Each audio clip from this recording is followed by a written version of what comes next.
rien à faire. Alléluia. Me connaître personnellement.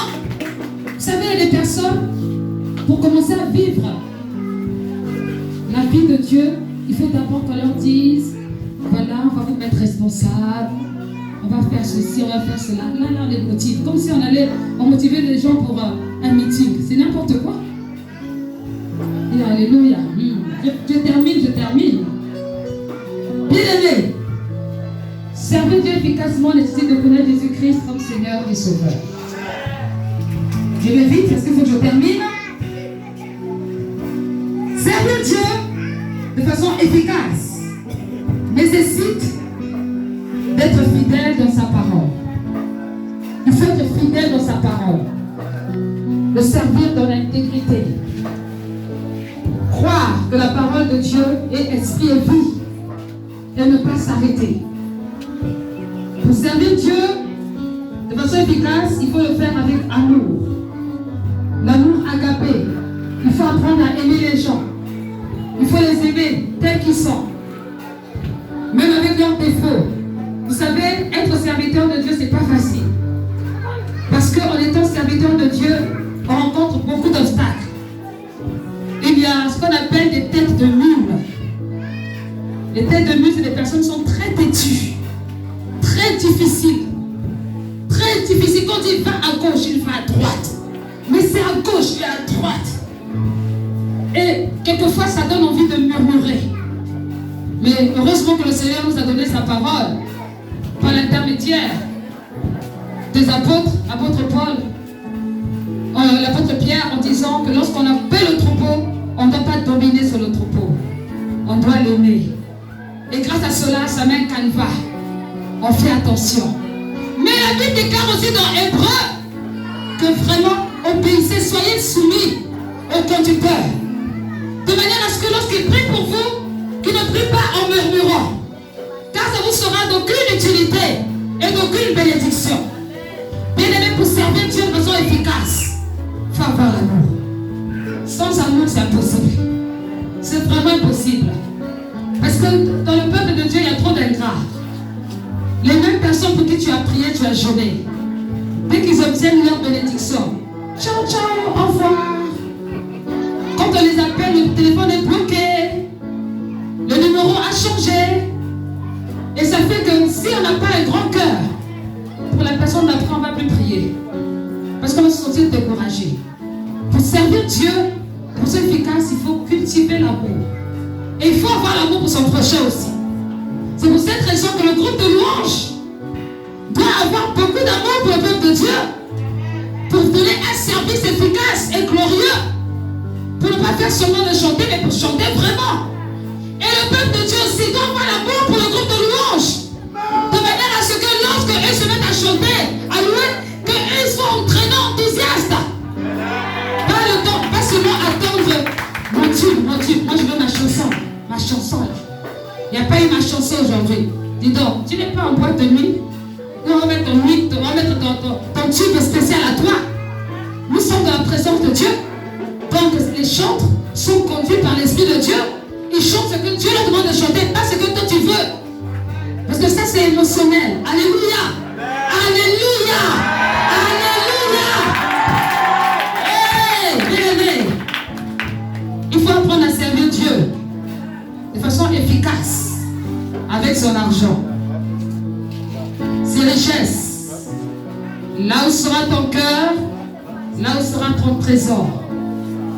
Là où sera ton cœur, là sera ton trésor. Vous avez entendu qu'on doit bouger les murs, n'est-ce pas? Qui n'a pas entendu ça? Même le piano s'est arrêté. Qui n'a pas entendu qu'on doit bouger le mur? Merci, tout le monde a entendu. Vous savez, lorsque Dieu a demandé à construire le tabernacle à Moïse, il a dit à Moïse, voilà, je veux qu'il y ait un tabernacle. Au travers de cela, il a donné la vision à Moïse. Et il a dit à Moïse, pour construire mon tabernacle, tu demanderas des offrandes volontaires. Parce que Dieu n'aime pas lorsqu'on donne avec un cœur contrit. Un cœur attristé, où on pue, on murmure. Dieu n'aime pas ça. C'est un cadeau empoisonné. Mais Dieu donne. Dieu aime qu'on donne avec un cœur sincère. Dieu n'est pas allé chercher les Égyptiens pour construire le tabernacle. Dieu n'est pas allé chercher les Philistins pour construire le tabernacle. Dieu a choisi le peuple d'Israël. Il a demandé aux femmes qui étaient là d'apporter de l'or, d'apporter de l'argent, tout ce qui était nécessaire pour construire le tabernacle. Ça concerne les richesses. Si on n'est pas prêt à servir Dieu en donnant ses richesses, c'est qu'on est un menteur. Si on n'est pas prêt à servir Dieu avec son argent, c'est qu'on est un menteur. Dieu pourvoit à tous nos besoins selon l'immensité de sa grandeur.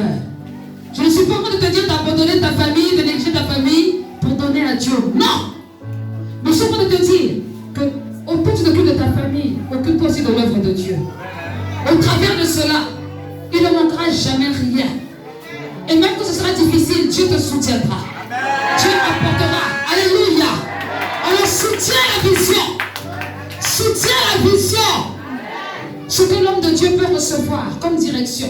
Si vous croyez en son appel, vous croyez en son ministère, faites en sorte qu'il puisse y avoir de quoi accomplir ce qui est prévu. Dieu le fera. Et c'est un honneur de participer à l'œuvre de Dieu. C'est un honneur. Je vois des hommes d'affaires. Un homme d'affaires. Qu'est-ce que vous faites, monsieur? Qu'est-ce que vous faites? Faites des affaires? Je vous vois en train de faire des affaires. Il est en train de prospérer. Il y a quelque chose de spécial dans le domaine de la prospérité dans votre vie. Je ne sais pas quelle inspiration Dieu va vous donner dans les jours à venir, mais rentrez dans la révélation. Alléluia. Vous allez aider l'église.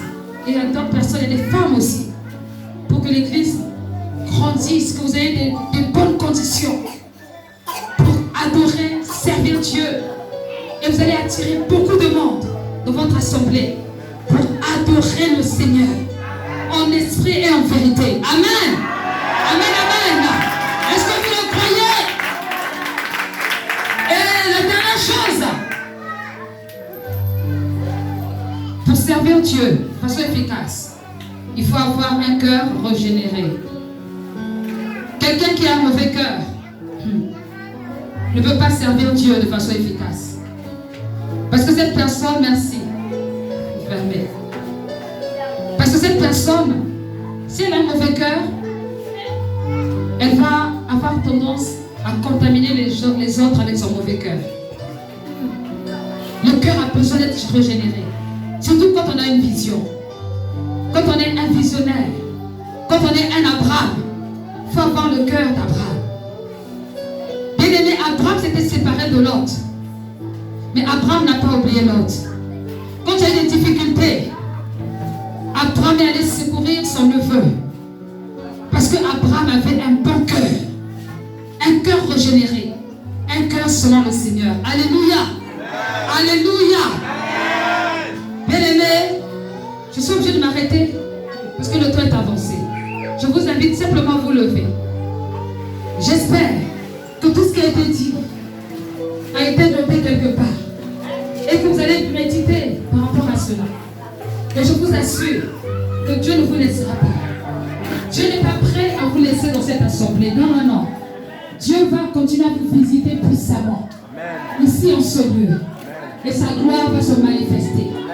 Que Dieu demeure et reste votre berger. Qui vous accompagne.